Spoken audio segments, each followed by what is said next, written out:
কিন্তু সে পেছনে ফিরল না। চাচা, এখানে কি হচ্ছে? এখানে আগুন লাগলো কি করে? আর এনাদেরই বা কি হলো? আরে কাউকে সাহায্য করার জন্য ডাকছেন না কেন আপনি?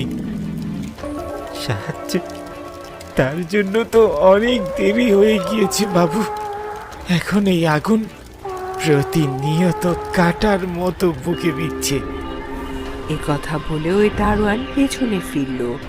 তাকে দেখে কবিরের পায়ের নিচের মাটি সরে গেল, কারণ সে পুরোপুরি পুড়ে গিয়েছিল।